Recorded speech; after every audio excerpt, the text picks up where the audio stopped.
great block from our country. Peter Torres leading that attack together with William Lewis.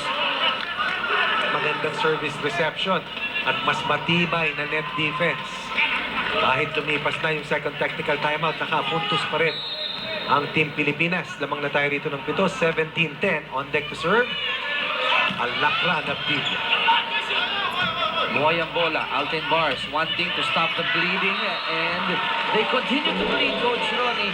Pang 18 puntos na yan ng Pilipinas. Too many attack errors para dito sa punan ng Mongolia. At isuma total mo, pag talagang kinombinasyon mo yan sa kanilang service errors, na talagang regalong puntos na namamayagpag para sa red shirts ng PLDT Evolution.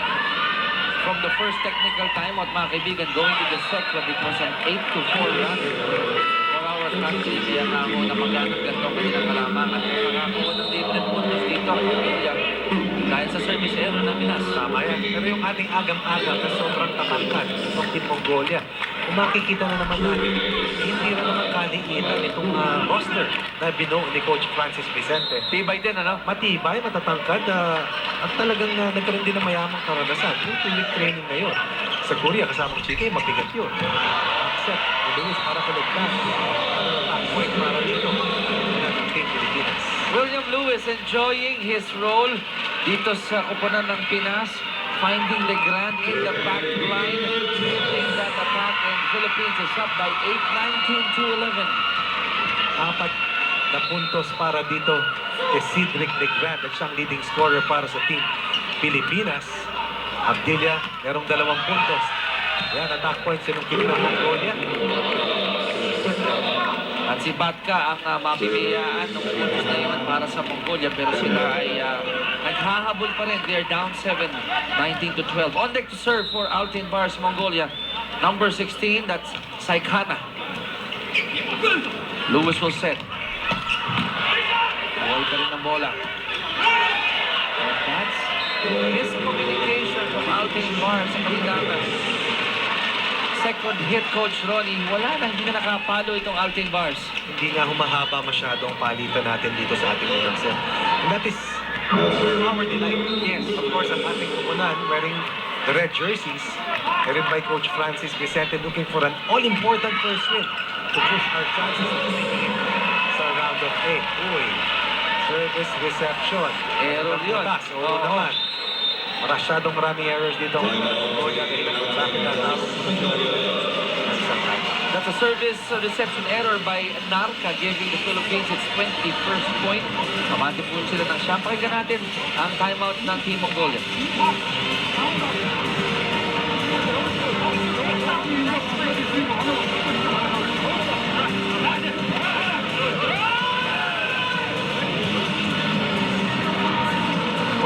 They are down here in the first set, 21-12.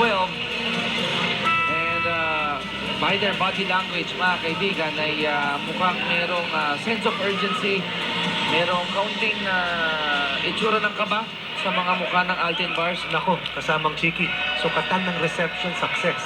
Talk about the rate, 60% para sa Team Pilipinas kontra sa tanging 12% para sa Mongolia. Service errors naman, yung service efficiency ng ating dalawang kupunan ng Pilipinas, halos 60% kontra sa tanging 7% para sa Mongolia. And again, sumubok umatake ang Mongolia, pati ang net defense dito ng Team Pilipinas ay namamayagpag. At nakakuha ng sporty batok itong si JP Torres for that great defense at the net. We're 3 points away from getting set number 1.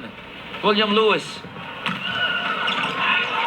And again, Yung kanyang service, Coach Ronnie, if you will take a look at it, hindi naman sobrang powerful, pero maganda pagkaka-placing, maganda ang biyahe, hindi makontrol ng Alten Bars. at hindi rin nila alam kung saan dadalhin kasi kontrolado talaga ni Legrand at ni Lewis.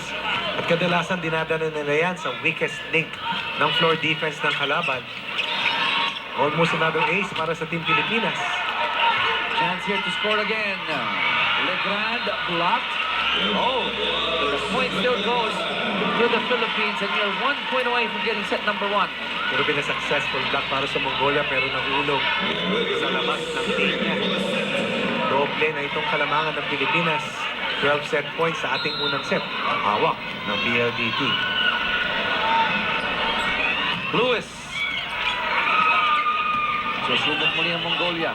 Tugoldur. Lewis will set. Quick. Masyadong mababa. Oo.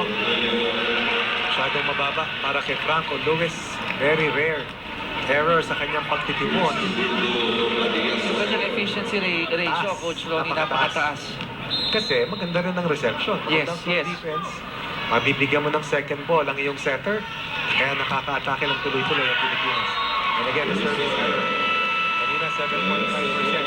So ngayon, it's not about the percentage. It's about the 12-point advantage by the Pilipinas here in the first set to close things out.